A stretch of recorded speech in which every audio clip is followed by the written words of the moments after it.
Why am I the only one outraged by this regarding the Michelle Carter case? This specific point that I'm outraged by, that is actually the crisis that everyone should be clamoring to fix. But it doesn't strike anyone as a crisis. The thought doesn't even strike the most rational minds. Michelle Carter, whose own words helped seal her involuntary manslaughter conviction in the suicide of her teenager boyfriend, was sentenced to 15 months in a Massachusetts jail. Hundreds of Carter's text messages, presented as evidence over 6 days of testimony, convinced the judge of her guilt in a criminal case that largely hinged on intimate cell phone exchanges between Carter and 18-year-old Conrad Roy III. Here is where every last person in this world is completely fucking retarded, except for me. We live in a digital age where digital technology penetrates every part of our lives. You can't live modern life without using digital communications, without being recorded on video against your will. Some people in this world cannot establish friendships and relationships without digital communications. Otherwise, the only people available to you as friends would be the people that live next to you. A lot of people are shy to speak with their voice on a phone, and it's more convenient to text because you don't have to answer the text right away. You could be doing some other task and only occasionally taking a break to write a response. This is why people choose to text. You don't have to take out a specific chunk of time to hold a phone to your ear to actually speak with someone.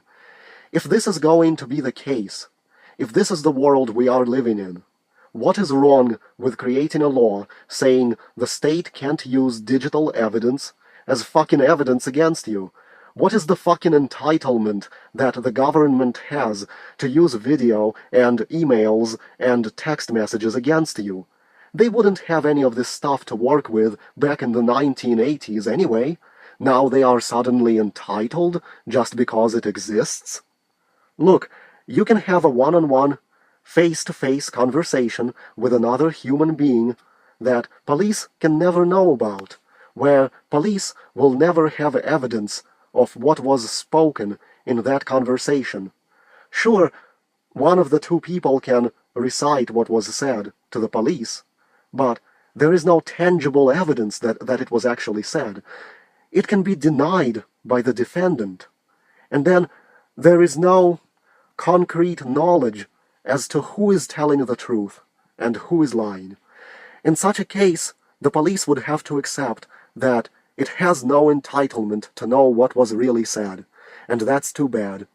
They couldn't build a case on that, for the most part. Now, how is it fair that just because two people have the same conversation, but they are typing it out, they're typing out what they're saying to one another? Now, I understand that when something is written down, it makes it simple to show to a third party, and nothing can be denied. But this is where sane people have to use the law to protect written down conversation the same way that nature already protects private face-to-face conversations. You have to take the power away from the state, the power to use digital technology against you. The conversation between Michelle Carter and Conrad Roy should have been treated as if it was face-to-face, and the world has no proof of what was actually said. I understand someone can grab her cell phone by force and read what she wrote, but the police should be forced to artificially pretend that this is not evidence. They should be forced to artificially pretend as if these two people were speaking alone in the parking lot, and there is no way to time travel back and find out what was actually said.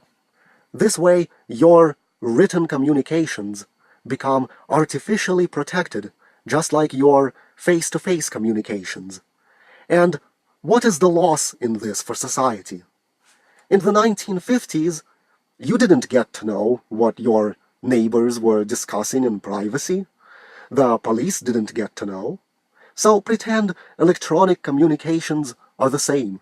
If the text messages are not evidence, then how can a prosecutor make the case? Of course, some criminals will go free, barring electronic communications evidence, but that's the cost of freedom.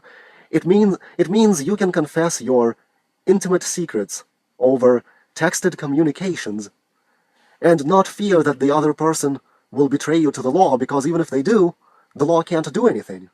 Yeah, you get to discuss what you want and confess what you want, and the state can't use it against you. You are tying the hands of the state. You don't make it easy for the state to put you in jail. That's what protects your freedom, so you aren't a slave that's owned by the state.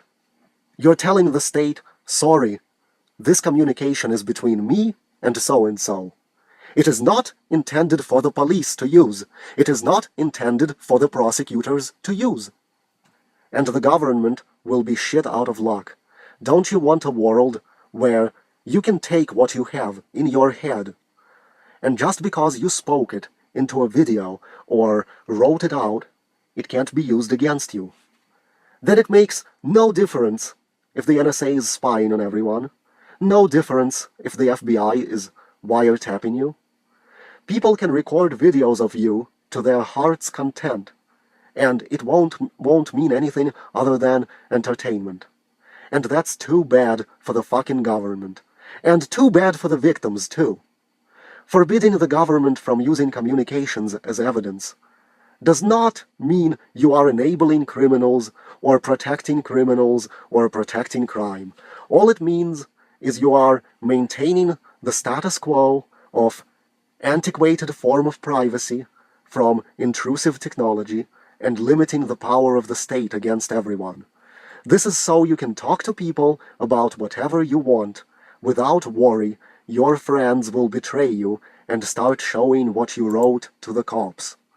The news article even says the conversation was intimate.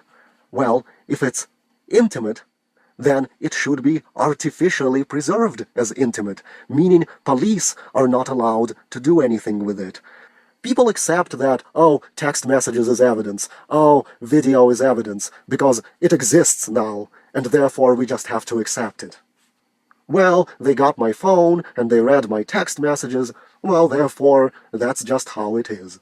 No, nobody has to accept that. The only reason we do is because we are programmed from childbirth to accept these things, and we don't think that it can be different. We are programmed to believe that there is nothing we can do, that if a text message exists and it can be read by others, therefore it can be used in a courtroom, and that's just the way it is. No, this needs to be fought. It's too bad the police doesn't like that we all get to occasionally transmit something electronically they will not get to use as evidence. The digital realm is nothing more than a projection of a physical realm, and if in the physical realm they would not have had this evidence, then they have to pretend they don't have it in the digital realm. If I write, I will assassinate the president, to my friend, I am writing it to my friend. I am not writing it for the prosecutors, for the judges, for the cops, and not even for the said president. Therefore, none should be allowed to act on it. Yeah, the public can still be mad at me because they can read the message, and they can shame me for it, and they can write me nasty comments. You can't escape that. But you'll be legally protected. You'll be as protected as if you would have spoken it in the privacy of the room, and that's what really matters. It's staying out of jail. That's what matters. These courtroom scenes should piss people off. Michelle Carter should want to machine gun everyone in the courtroom. Why do you people want to live your lives where these types of strangers get to escort you around, lock you up, and sit there and coldly, dispassionately decide your fate? And you are supposed to just play along with that circus. Michelle Carter should have the freedom, in a truly free country, to make a video of herself purchasing a firearm while stating threats in the video to gun down everyone in the courtroom. And because that video would be a digital communication, the police should be helpless to act on it. They shouldn't even be able to respond to it. Why wouldn't you want such a freedom, where all your thoughts that you preserve in digital form can never be used against you? And why shouldn't the police respond, you might ask?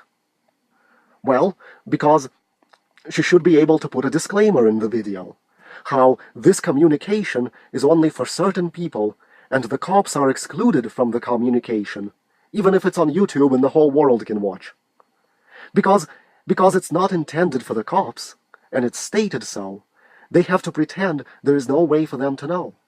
Just like in the real world, if you go out alone in the woods, and you say in the woods that you're gonna machine gun the whole courtroom, and there is no one to hear that, and the cops weren't present there to hear it, then how could they act on it? Now, if I do the same thing where I go into the woods, and I'm alone in the woods, but I point a camera at myself and record myself saying that, but a camera is not a real human being, so technically no one heard me. So if I upload such a video to the internet, people have to behave as if they never actually heard it. And especially the law enforcement has to behave as if they never actually heard it, because they weren't physically in the woods with me. It doesn't matter if the video has recorded it and I posted the video. See, that way, despite there being a presence of a camera, despite there being a presence of a recording device, you still preserve that privacy that you have of speaking alone and nobody hearing you. So the police have to interpret it as, well, we wouldn't know what he said in the woods, since we weren't there with him in the woods, and we have to act the same way even though he recorded it and it's on video. Because when he recorded the video, he was still alone in the woods, and no physical being actually heard him when the message was spoken. Also, if you get to have the privacy to have such a thoughts with impunity in your own head, why are you not allowed to communicate them with impunity? What changes? Nothing physically changes. And communications are just strings of letters.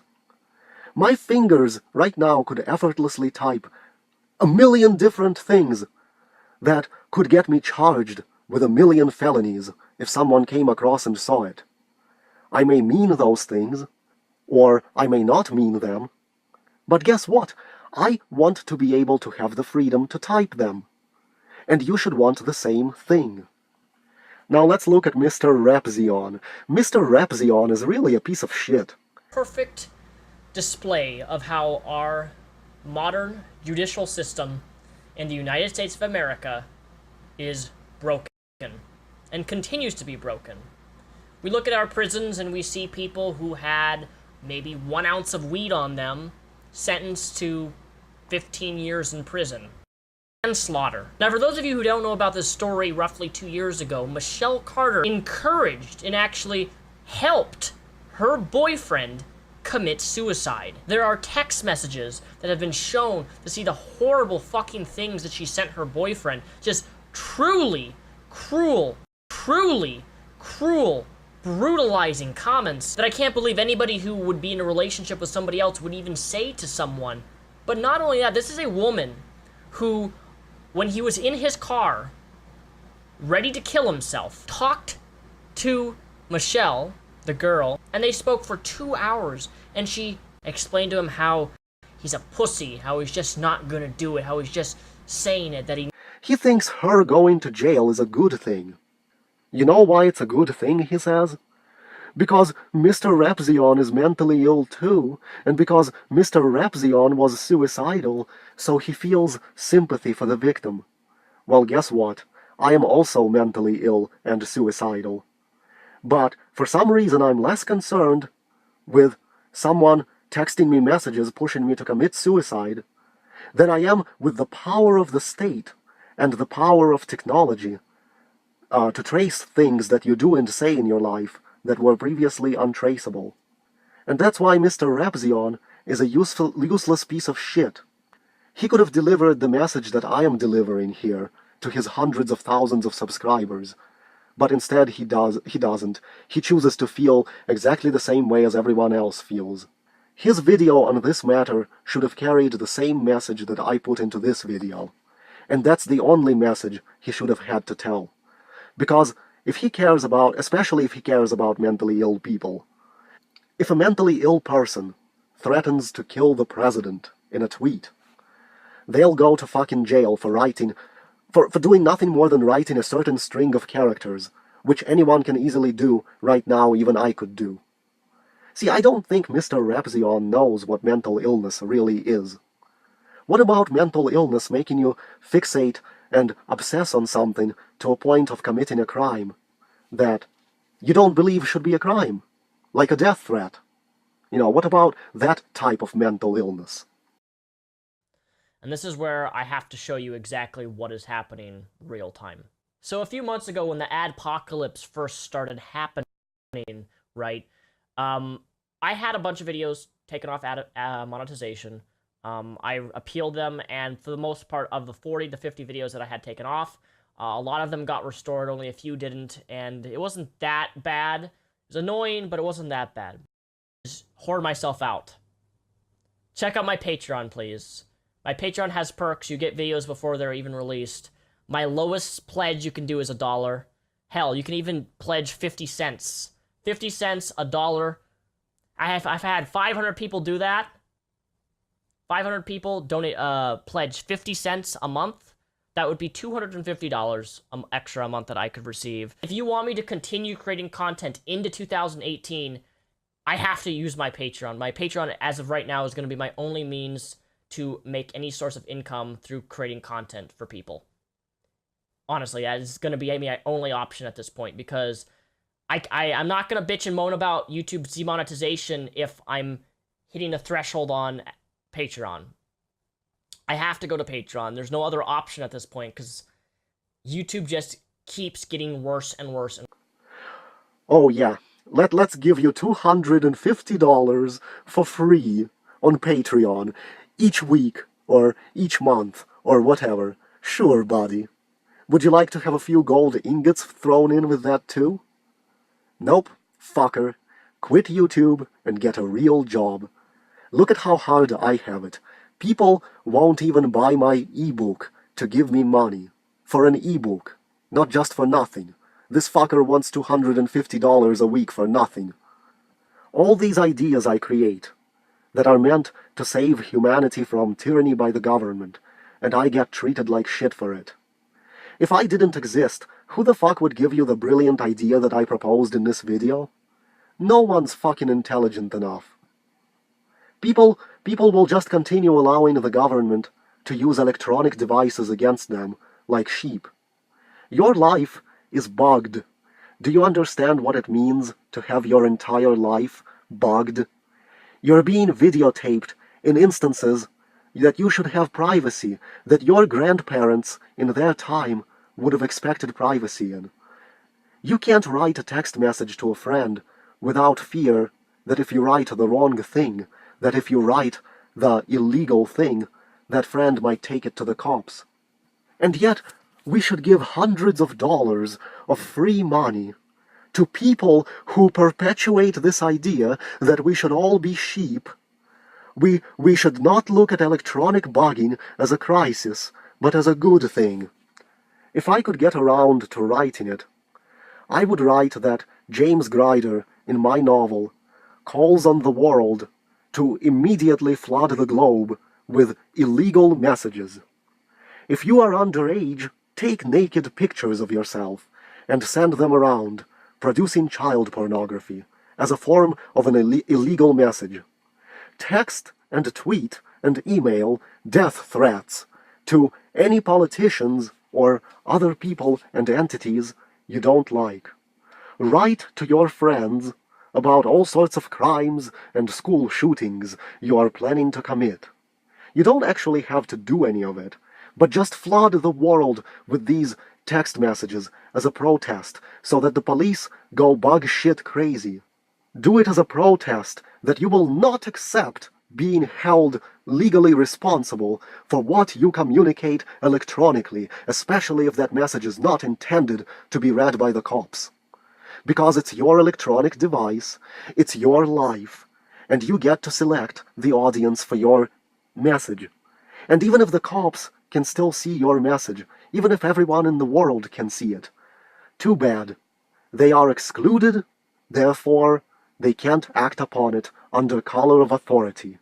And if everyone does it, they can't throw the whole world in jail, and everyone will be free to communicate what they see fit to whoever they see fit without fear of being put in jail for these communications.